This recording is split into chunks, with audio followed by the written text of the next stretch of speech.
Sa xe pia xăm lầy. Đấy, ăn prap đấy.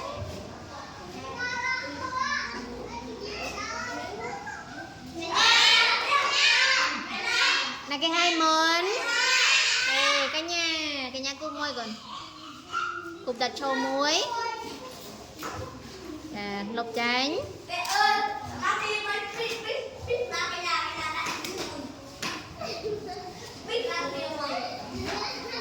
Ta tiết. Ta xe. Cô nhì.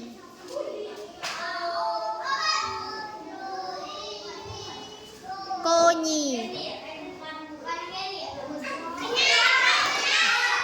Là cái hai món. Cả nhà cô mới tiết còn. Chà. Sa xe. Pope. Pope. Là hai món. Mà tí nghe mấy promotion. Mà tí nghe mà. Trai đó.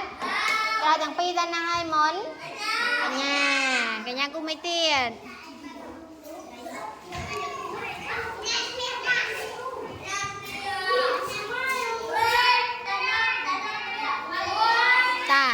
Ta tiết. Sò xe. Chi ta.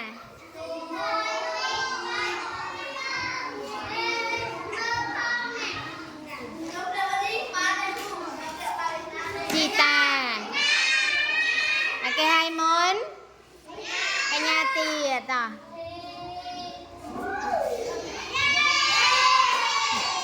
Ta chẳng cái kì. Bia. Aha. Aha.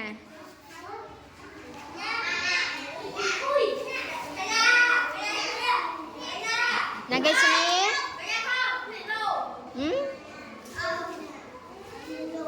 Trai đó. Đó, cái nhà chân tiền. Mà. Là cái chân ta tiết đây cả nhà. Cả nhà ban mán.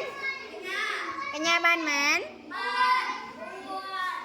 Ban mán. Pram. Mà tí. Dạ con.